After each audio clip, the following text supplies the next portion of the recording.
Well, good afternoon. Today is Monday, November 21st, and I have another beautiful friend and sacred sister with me today for a white rose and jasmine tea conversation that I really felt the inspiration to ask my friend Julie to come here and share her divine and human wisdom in her journey as a mother, for she really holds this.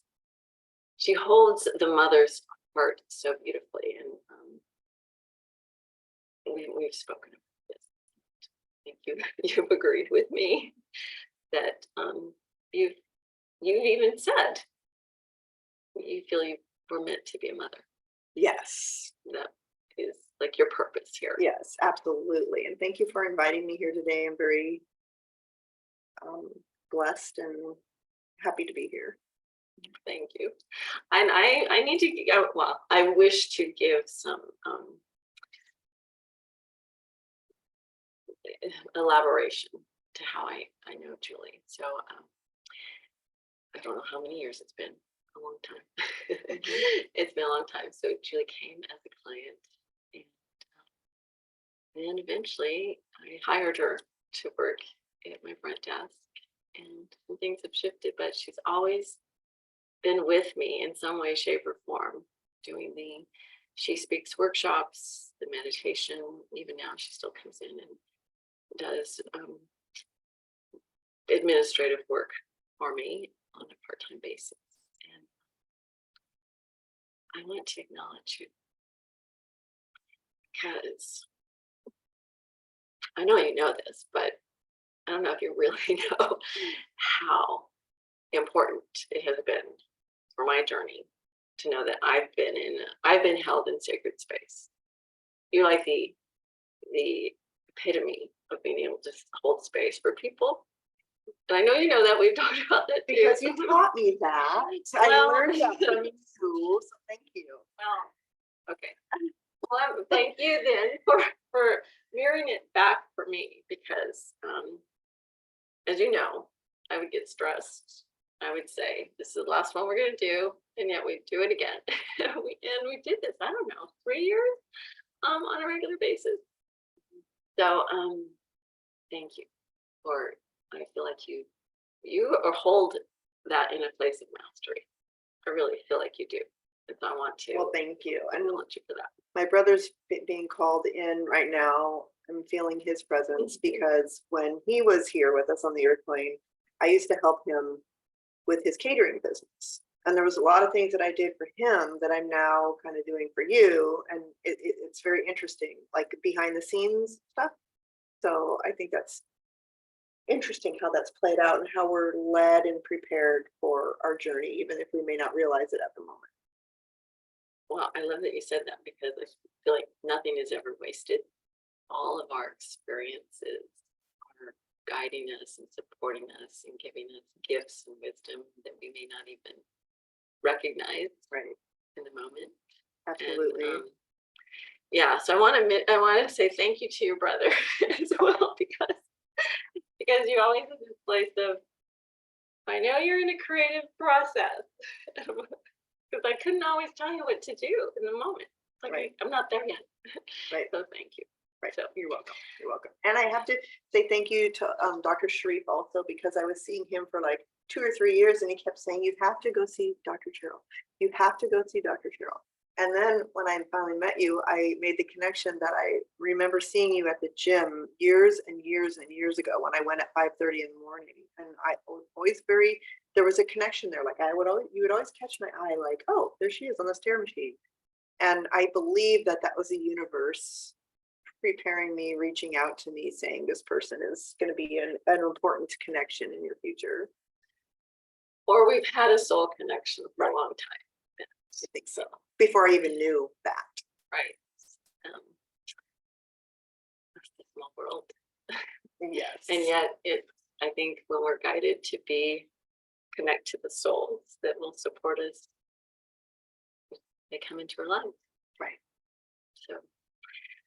So thank you. And I hope today you, well, you will share whatever's in your heart and guided to bring forth the beautiful mother that you are, and that you emanate so graciously, because say this one thing and then be quiet.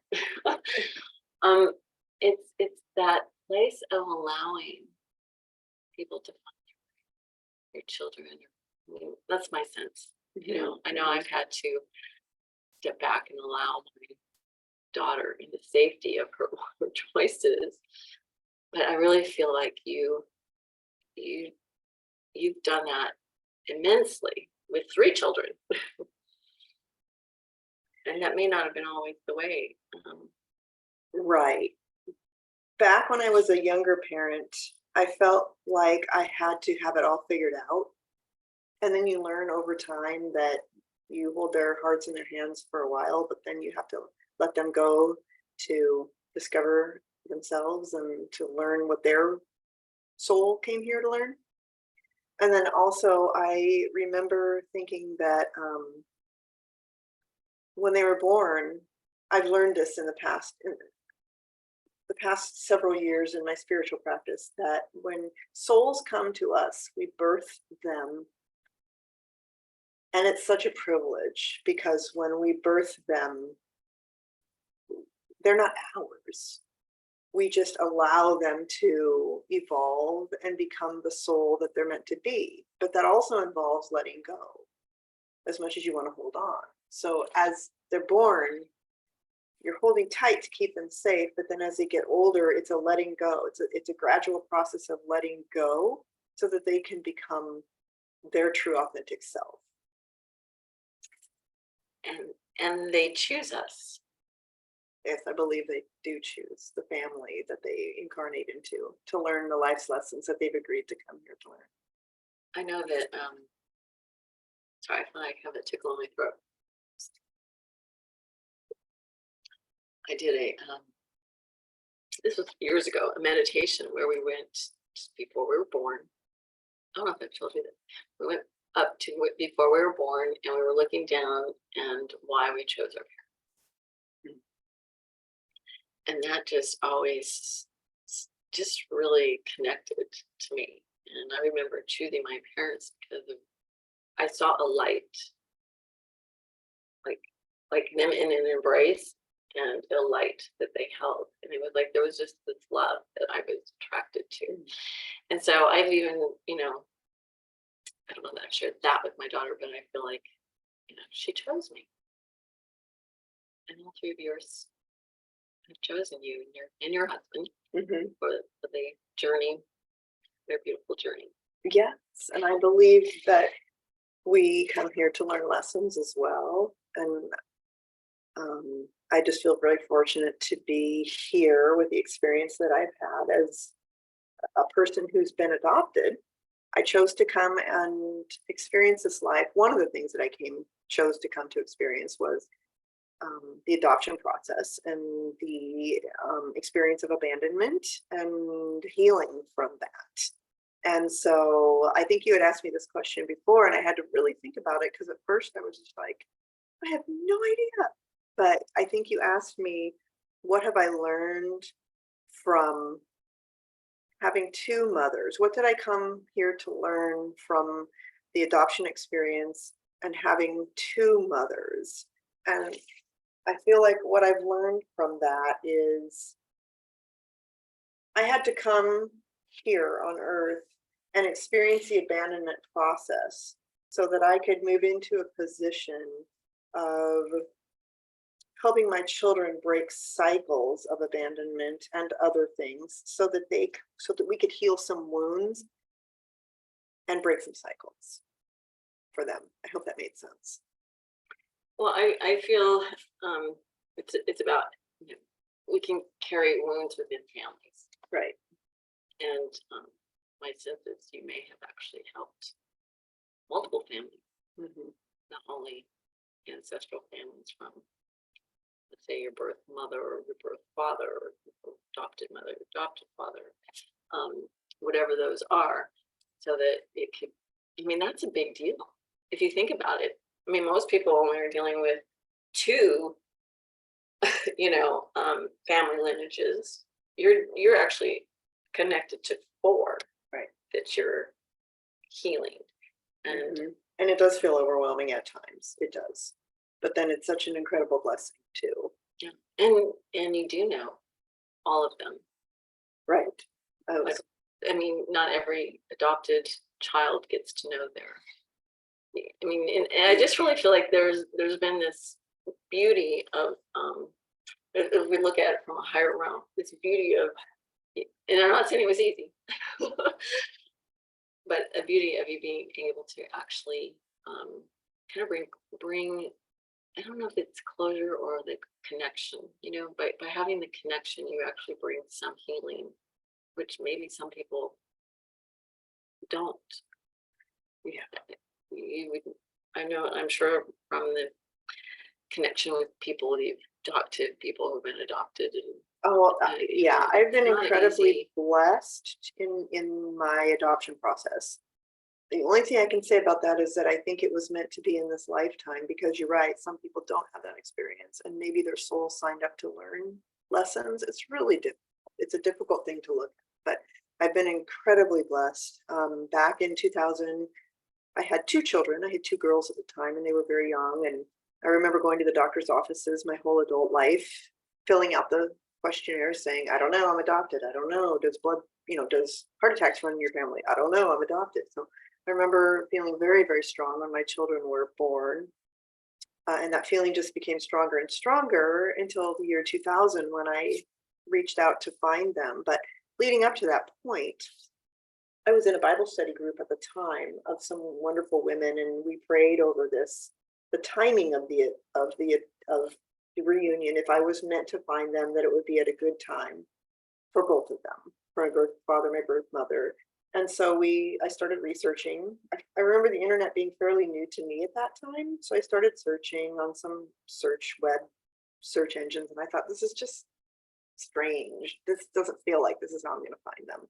So I reached out, did a little bit more research, found a confidential intermediary, which is a person who connects you, who has authority and access to your birth records, even though you don't. But That's interesting. right.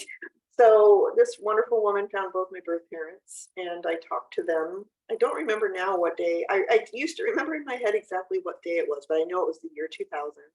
And I talked to both my birth parents on the same day. So we had prayed that the timing would be correct. When I found my birth mother, she had just recently gotten out of a bad relationship, was in a good place, and had just gotten a new job. Then my birth father, who was 55 at the time, had a massive heart attack and quadruple bypass surgery, and had healed from that, was in a different emotional state, physical state, spiritual state. And it was just, the timing was just amazing to talk to them both at the same time, that same day. That's like confirmation of divine orchestration, right? And patience and God's timing and whatnot. And so that was pretty miraculous. And when you're going through that, it's a lot to take in. It's a very, very emotional, a lot of feelings. But I had done a lot of research, so I knew that a lot of feelings were normal. Everything from feeling just strange, almost like this. Do you and only answer what you feel comfortable? So do you feel that reunion, your reunion or reconnection, just getting to know them for however that is, helped the healing of abandonment? Absolutely. Was that like a critical? Yes, it did. It started at some point. I realized that I chose this. That was the real turning point, that I chose this from a spiritual perspective, to learn and to break cycles and to learn about abandonment and whatnot. That didn't come for years later, though. After what healed then was, oh my gosh, like you said, I have 2 sets of parents. How fortunate am I to know them and to be reconnected with them? I knew it was an incredible blessing. So you bring something up that I think is really just important in the healing process. First of all, healing is a process. Oh, yes. So I think we can have the awakening, the epiphany, the great insight that comes, the dots get connected. But then there may be deeper healing and ultimate integration of that to really take that in. I don't think it's enough to just have the light switch turned on. It's like now you start to figure out, oh, I actually can, how the light works. I think there's so much more. And so I appreciate you saying that it took time still to move through it. Yeah, and I was grateful. I don't know why. It's just part of who I am. I'm a very sensitive person. I'm actually a highly sensitive person. So when I went through this reunion process, I had written, of course I was reading books and researching online how to do it. So I had written both my birth parents a letter and then my adopted parents a letter saying, I'm not leaving you. I'm just trying to find out my history. Because that was a fear of my adoptive mothers, that I wouldn't be around for holidays anymore. Real, but that's never really been the case, So it just felt like the right thing to do. It was a very spiritual experience. There was a lot to take in, to research, to learn, to figure out how I was going to do it. So it was a lengthy process, but I felt like it needed to happen that way. Well, you said something just now that really, I think it's important to realize motherhood involves, so there's the birth that only women can do, as far as birthing a baby and bringing that soul into embodiment. And then there's the raising. And it could be two different people. The mother isn't necessarily always the same. So you were granted the gift of experiencing that birth through your birth mother, and then your adopted mother actually raising you. And now you get to do both. So in some respect, you experienced it all, Julie, from all aspects of it. Yes.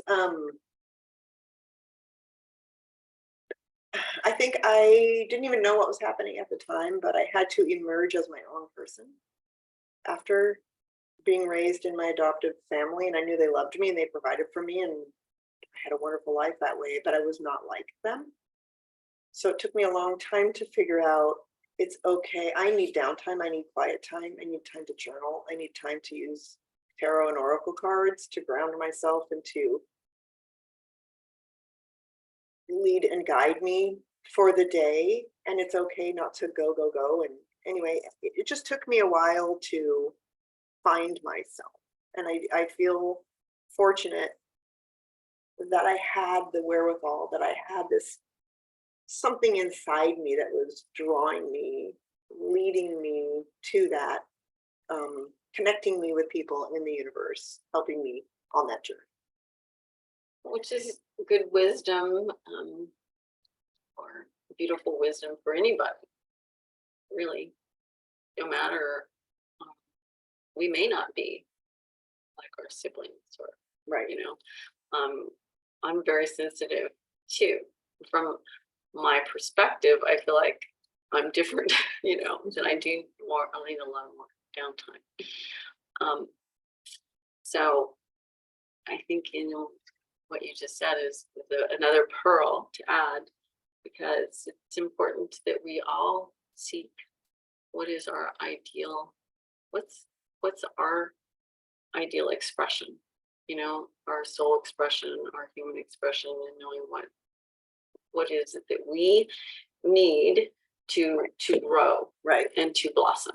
Exactly. And as a mother, I can tell you, as a mother of 3, and I want to tell this to all the mothers out there, especially the new mothers, you have to set time aside for yourself to fill up your cup energetically, spiritually, emotionally, daily.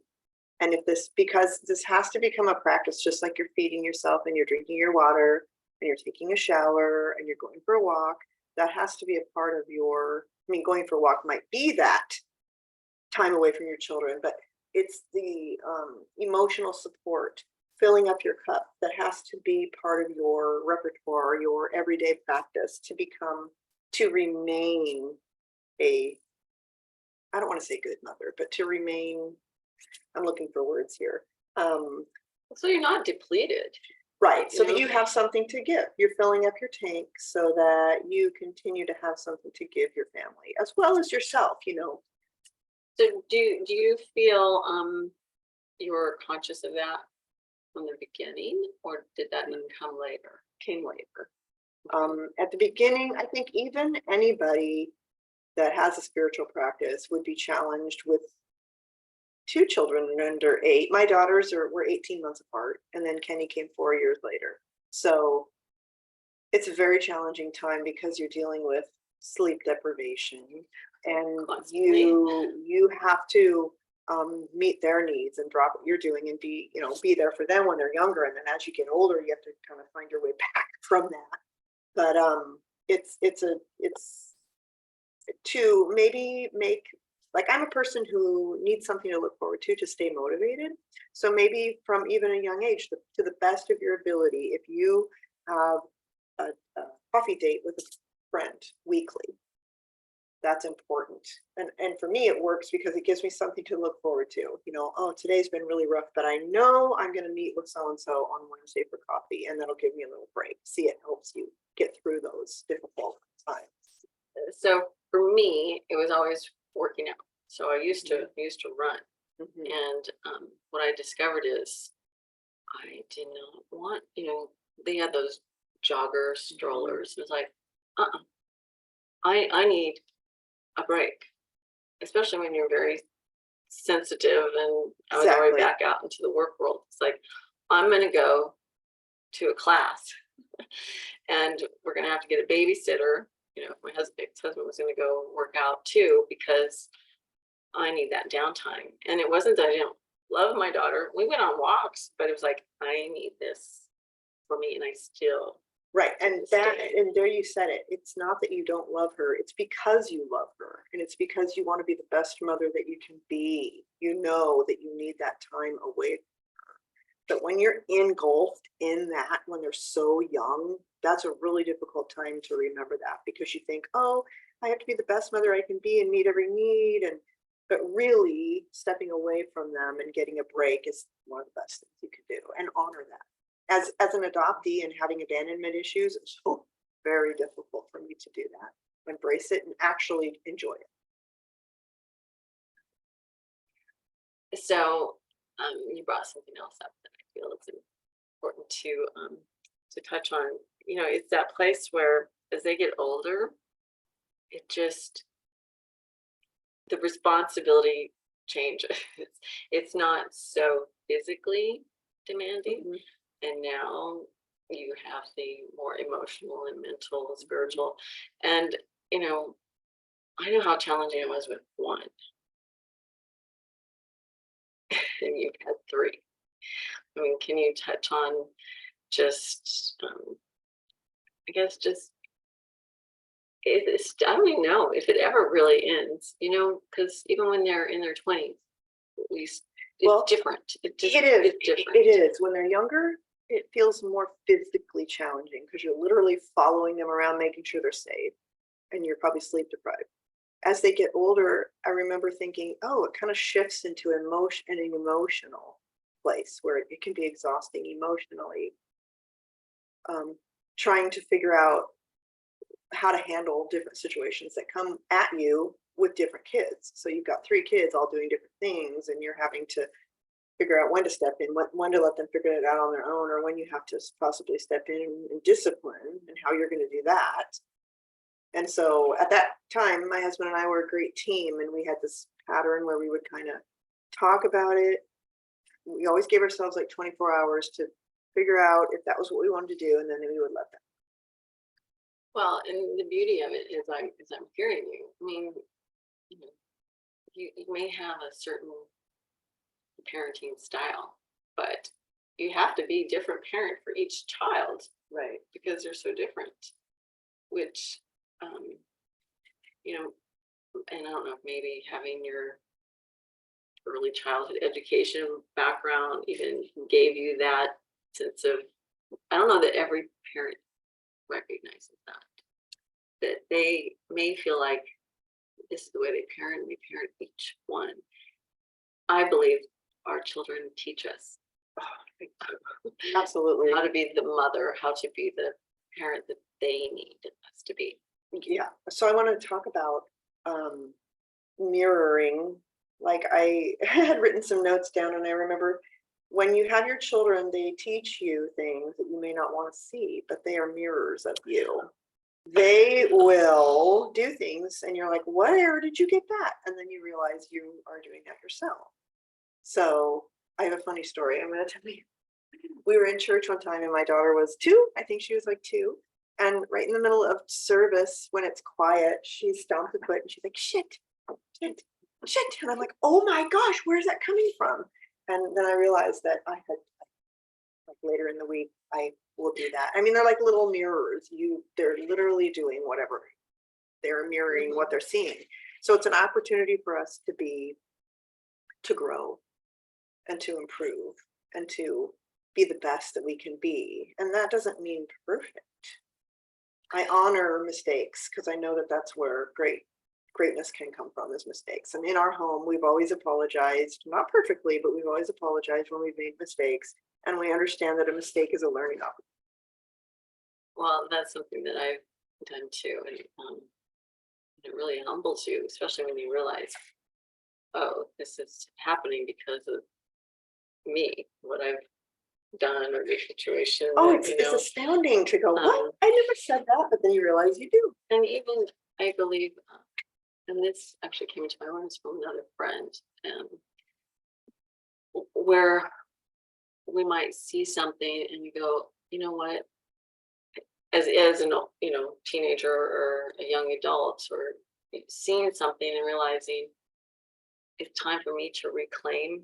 I didn't even realize it may not be a behavior as much. It may be something, maybe it's a wounding that they've taken on. It's difficult to, I'm hearing the word pattern, some pattern that they may be expressing. And when you actually look deep into it and go, they're mirroring it again, something. It's time for, if you wish, obviously, you are in a place to reclaim that and heal that yourself. I think they're constantly giving us opportunities to grow. I agree. And when you have young children, there's it just comes from within you, this wanting to protect them. So when they're younger and you notice some patterns that you may want to grow beyond in the family, it gives you an opportunity. And this could be your immediate family or your extended family. It gives you the opportunity to make the change at that moment or that point. And it gives you the opportunity to maybe move beyond some cycles that need to end as well. Yeah, you mentioned that that's been part of the journey to change the cycle, to heal the cycle, to transmute the cycle, right? To knowing that everybody's doing the best they can in their lifetime and how they interpret and live and how they see the world in their life. Yeah, and you can just. So I feel like one of the things to really that you carry vibrationally is this in your field. I'm just hearing in your field is this. I'm saying the word seed. Like you have the ability to maybe that it was a seed and it's now continue to blossom and to unfold. Is this place of compassion? And to really hold that space of I think compassion is an aspect of love. And if love is the core of our being, and let's just use the rose as an example, since we have roses sitting here, as the very core. Each bloom or each petal holds it's fractile, it's part of it, but it has an essence or a virtue of love. which can be, this is how I see it, truth and compassion. And I really feel you have that so strongly in your field. I think you, and maybe there's been that place of holding it for yourself as well as people, your children, and doing. That makes a lot of sense. Yeah, I could see that, where I have some compassion to be kind, to teach my children to be kind, to just hold a space of love and compassion for others, no matter what they've been through in their lives, and you've been a great teacher for that as well. Thank you. You really have. Well, right now it's making me think of the school, and I don't know if that's something you want to talk about with the children you've helped. We've had challenges. Yeah, I was in a fortunate position where I got to work with children one-on-one. I was a paraeducator for 7 years. So I worked with either one-on-one or in small groups. And within that experience, I was able to connect with some children, two in particular that I remember that had gone through a really, really, really difficult time. And I was chosen and called to connect with them. And it was really, I really enjoyed that. I really enjoyed giving them the space to just feel safe and loved or protected in a time or in a moment, to just so they could just relax a little bit and just have a little bit of fun, or just know that they were okay in that moment. And that I would have never guessed that that's something that I would have been good at when I first started that job. It's kind of interesting. See, as you're speaking, things that pop out to me are the words I was called. So even though it was school administration that called you, I feel like there's another level of that you were called on a higher level, that you were the one to be there for those children.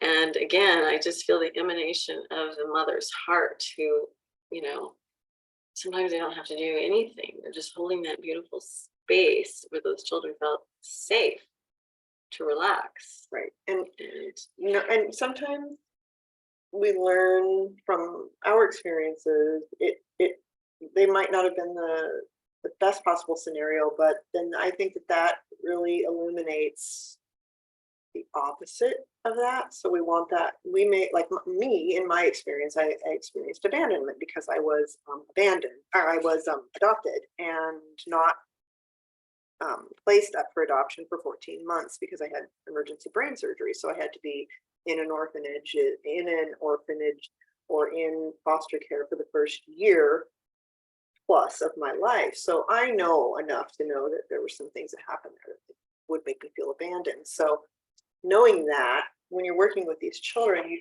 you just have compassion. I think it just builds compassion in your heart, and there's just something there at a primal level for me where I just want to help these children that have gone through a really difficult time. Yeah, so sometimes we do learn by contrast. So you Yes. learn this place from a Absolutely. contrast that I didn't have that, and Right. therefore I'm going to actually bring it forward to the best of my ability in all facets of experience, Yes. whether it's my own children or other children in the school system. So I just want to say, holy moly, because that takes, I believe that takes a really strong soul who's willing, because that wasn't, you had to, the human, you didn't make a conscious choice as a baby to go, I want to experience that. Or, I don't think we ever made those Right. are things that we've made either unconsciously or the soul has made. Your soul, it chose a rough path to come in. And yet, how much glory it has actually brought you, to be of service to your own children, and when you were working in school. And I feel even when people come in here, when you're here, I feel like they're, they just feel comforted by your presence. Oh, you know, and I mentioned the one little girl that's been adopted. She's always asked, "Where's Julie?" Well, she's not here today. Oh, because your presence was yeah. And I have a lot of was the compassion and empathy for what she's been through, what she's going through in her childhood. yeah, yeah. I think that's one thing that we don't always know where people have been, their backgrounds, and we all have different ones, and it really doesn't make. I mean, I just feel like you had that's challenge. It wasn't just challenging enough to have been adopted. You weren't adopted for like 14 months, and you had brain surgery. Right. I know. It's weird to tell that story now. Like I used to think it was kind of fun to tell people because they'd be like, "What?" You know? But then when you really get to think, when everything really hit me was when I had my own. Wow, they were with me. Wow, Kenny walked at 9 months. Wow, my other daughter did this at, a certain age. And I kept thinking, oh my gosh, I was still on the bottle when my parents adopted me at 14 months. So there was a lot going on there. I never had a pity party, but it really made me realize how much I've overcome. And then it just made me more thankful to be a mother and to have my children. Well, okay. So we have a gold candle. Oh, it's on. Yeah, people will see it on the screen. So this gold candle reminds me of it's the Christ energy, but it's the energy of alchemy. It's like you were able to take your experiences and alchemize them in love and compassion for yourself, and to give your children a different experience. I can say that now, yes. I wouldn't have been able to say that or admit to that or understand that or feel that quite a while ago, but I believe that that's true. And sometimes I don't understand why, other than that's just what my soul wants to do in this lifetime. So I'm going along with it. Well, let's applaud you for claiming that and the worthiness of the journey to have really gone through some contrast, if you will, to alchemize for yourself. Or we can use the example of this diamond, this worker diamond, or diamonds being created under pressure. I mean, you have really brought so much through your heart and through the eternal love that you hold within your heart for yourself and for your family, to give them your children different experience than you had. Yes. Thank you for that. Yes, it's been a wonderful journey. It's been just a joy, really. I mean, of course, there's challenges along the way, but my children bring my husband and I both such joy, and we're just blessed with the. And don't you find that when you can really be in a place of being insightful and aware and looking at it from greater level of consciousness, everything has become a gift. There, and you wouldn't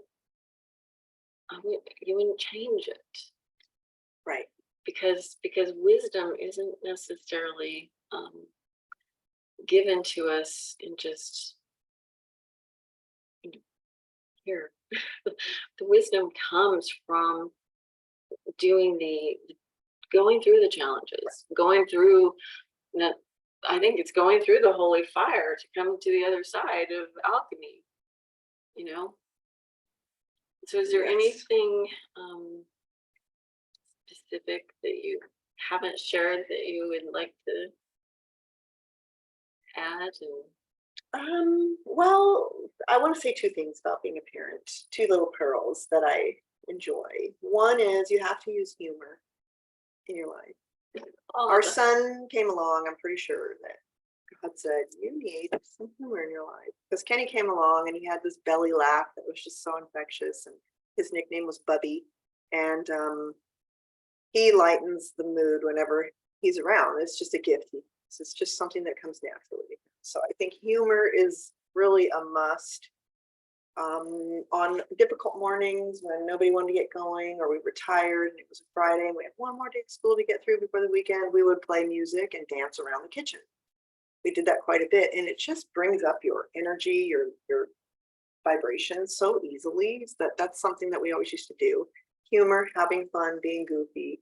And then there was one more I was going to say. Oh yeah, back in the preschool days, we had parent education. So when the kids, once a week, the kids would go in the other room and we would get to go be the students. And the wonderful parent ed teacher at the time would give us these half sheets of paper with little parenting advice on them. And one of them was, this too shall pass. And I still have that on my refrigerator in the shape of a heart. And this too shall pass. And when you're up in the middle of the night and you're sleep deprived with a 2-year-old who's been sick, it's like you have to know that this will pass. And that applies to, now that I've raised my children, my youngest is 20, that applies to life in general. This too shall pass. And I think raising children gives you a chance to just really explore and experience life on a deep level, an enjoyable, fun level too. Well, I couldn't agree with you more. I agree with you wholeheartedly on everything you just said. And, being a mother has been one of the greatest gifts for me, and I wouldn't change anything. And humor, definitely. In fact, that's one thing that I love. Like, my daughter and I were able to laugh, and I think it's important for both of us. That's something we enjoy doing. Yes. It's like a bonding too, especially when you can get through challenging times. And sometimes it can shift. I think it shift shifts energy. I think it can raise your energetic vibration, and yes, I think it does help you connect with other people too. And it's a definite necessity. And they truly are our teachers. They truly are our teachers in teaching us to be the mother that they need. And so, again, the beauty, and I just want to, if it's okay, I just want to hold that space of what I was talking about earlier, where I see you holding this white rose of wisdom in your heart, and it's being fed from the mother energy of your ancestors and your birth mother, adopted mother, and how you've been able to dispense that through to your children.